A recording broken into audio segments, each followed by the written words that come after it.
Hey!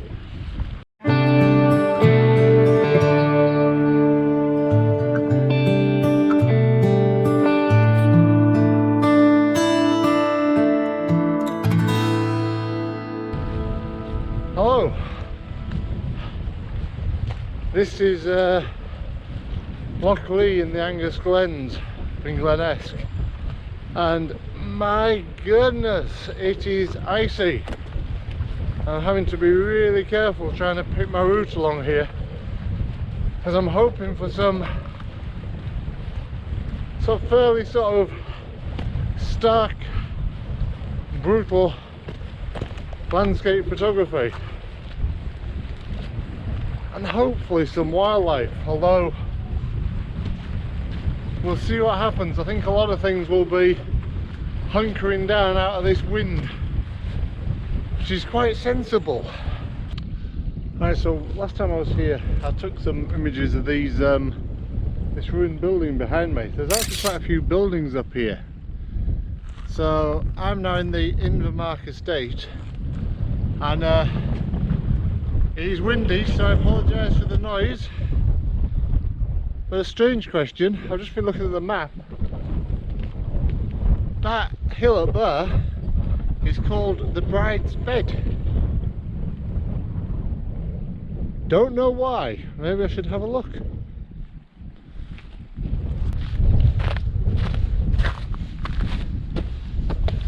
Now, I think I've been watching too many Thomas Heaton YouTube films, because I've just spotted a lone tree and I just feel powerless to walk by without taking a photo of it.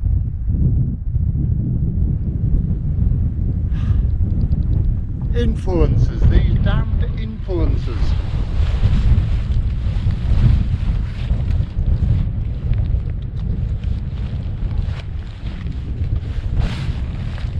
So the tree is on a cliff face that's on the skyline, and thankfully I've got my standard 100-400mm lens on, so I can get right into the landscape. I love this lens. I would recommend it to any wildlife or landscape photographer. I think it's a great bit of kit, especially the one I've got, which is the Mark 1, which has the advantage of being relatively inexpensive.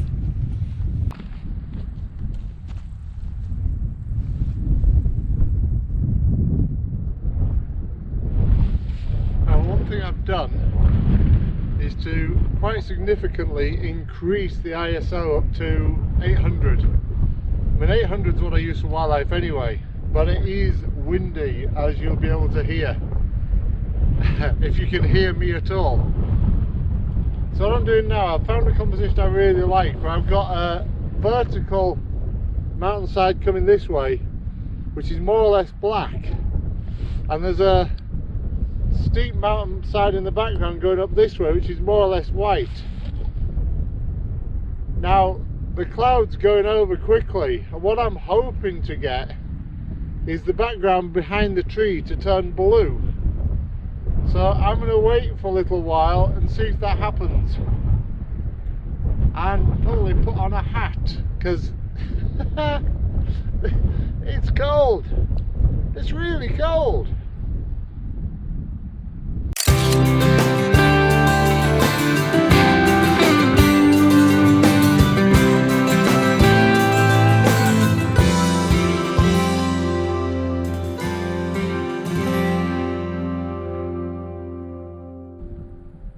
So this is where the lone tree is, and if I just show you, so you can see on the back of the image the sort of line of the mountain, as I say, the Bride's Bed, going down at quite a sort of steep angle, and the lone tree is just above, is just here. So if I zoom in, I'm not sure that I can go that far. So the lone tree is there. I'm just waiting for a bit of blue sky to come across. I'm taking various pictures. As I say,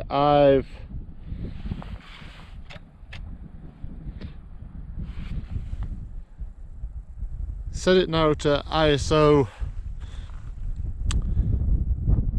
800, and yeah, it'd be good if that blue sky comes across. As you'll see, there's quite a lot of blue in the sky, but it's persistently not covering that bit of tree. I'll have to get some sort of more general landscapes here as well, because it is looking really beautiful. So I think a big shot that sort of includes those mountains but then includes the sweep of this road would look really good as well. But I'm gonna get warmed up and see if I can find something else.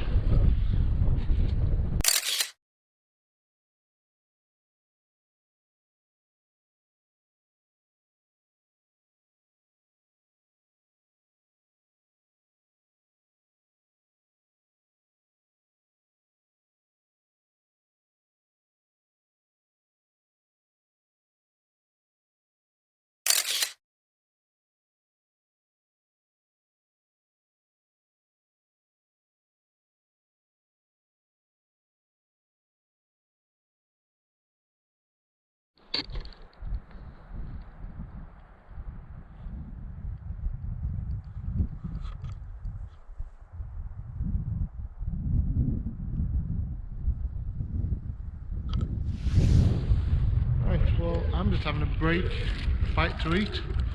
I'm actually sat in that last panoramic shot. Well, I'm looking down on where I took the photo from, and I'll put this shot up now and show you where I am. I had a major fitness drive a couple of years ago. Well, actually, that's lasted really the last three and a half years.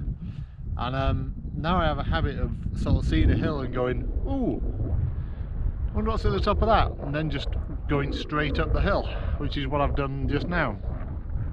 However, I'm not going to carry on to the top. I'm quite tempted to come back and have another go and have a look at this place again. But I'm on my own, although I can see a few people on the main track. I don't want to have an accident or cause anybody any worry at the moment, just with the sort of pandemic going on and the advice to really sort of limit your time in the mountains. I don't think this is a time for Munro bagging. I do quite a lot of exercise. I do try and get out, but I normally try and be somewhere where if something bad happens, I could be rescued with a Land Rover rather than needing sort of teams of people trying to help me. So I'm going to have a little bit of flapjack, possibly take a few photos, see if any more wildlife turns up other than these ravens that keep buzzing me, and then I'm going to start heading back to Loughley. It is stunning though, it really is stunning.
Right, so this is the circuit at Loughley.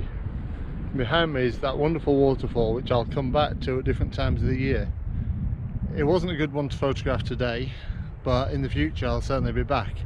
But if you do go there, in either direction there's a bit of a trap, and there's a couple of people struggling with it over there at the moment.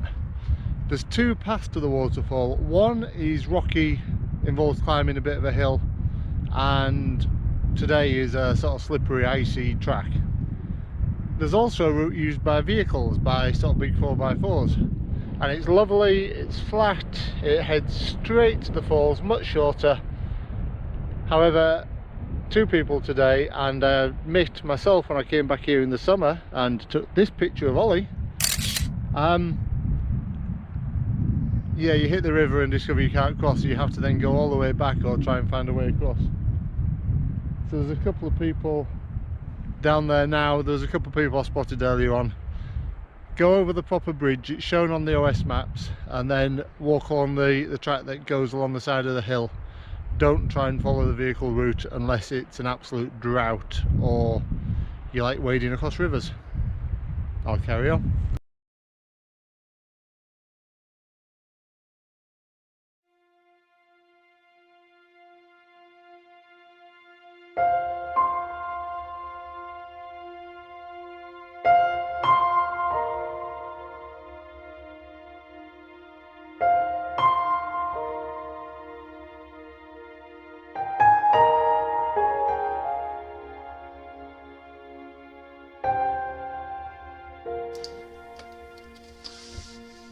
So it's just a matter of making my way across this really nice well-made bridge over a waterfall, then retracing my icy steps back along to the Clee, where I stopped to investigate and take a few additional photos.